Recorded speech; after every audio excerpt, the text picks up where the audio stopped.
une grande gueule au cœur tendre. Avant de former un couple médiatisé avec Romane Cerda, Renaud a été amoureux d'une autre femme. À la fin des années 1970, l'artiste, qui fête ses 71 printemps ce jeudi 11 mai, fait la connaissance de Dominique Kilikini, dans un célèbre café-théâtre parisien. Alors qu'il hésite encore entre une carrière de chanteur ou de comédien, le frère de Thierry Séchant va pousser la porte de la Veuve Pichard, une salle de spectacle que vient de créer Martin Lamotte.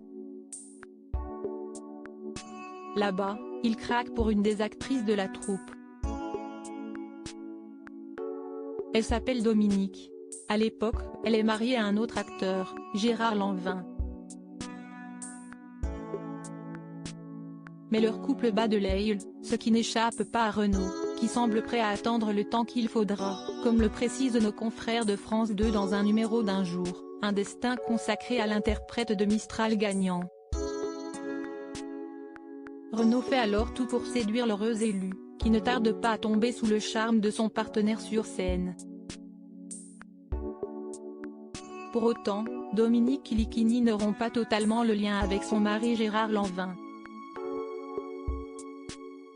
Une situation qui fait souffrir le chanteur, très amoureux, comme l'explique son frère, Dominique, en femme honnête, dit à l'un et l'autre ce qui se passe, qu'elle ne sait pas lequel des deux choisir. Pendant un an, Renaud souffre beaucoup. Les jours où elle est avec lui, il souffre, il attend les 2 ou 3 jours qu'il va passer avec elle, raconte Thierry Séchant. Et de préciser, ça va finir par se décanter au bout d'1 an à peu près. Supérieur à Véronique Sanson, Renaud. Ces stars ont tiré un trait sur l'alcool. Renaud, comment il a convaincu Dominique de quitter Gérard Lanvin pour lui hésitante, Dominique Kilikini met en effet un certain temps à se décider.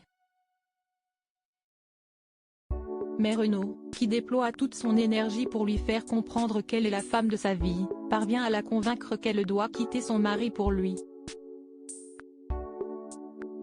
Comment? Grâce à une chanson, très autobiographique, qui raconte la tristesse d'un homme qui attend désespérément celle qu'il aime, précisent nos confrères de W9 dans un documentaire intitulé Renaud au nom du père. Ce titre, c'est Manu. Un nom qui n'a pas été choisi au hasard, puisqu'il s'agit du deuxième prénom de l'artiste. La chanson bouleverse Dominique.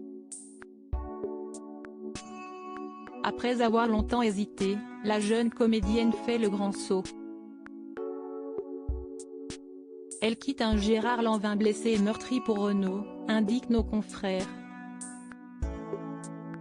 Renaud et Dominique se marient à l'été 1980, puis accueillent une fille, Lolita, qui vient combler de bonheur le couple. Après leur séparation en 1999, Dominique restera un soutien dans l'ombre pour le père de sa fille. Crédit photo, Best Images.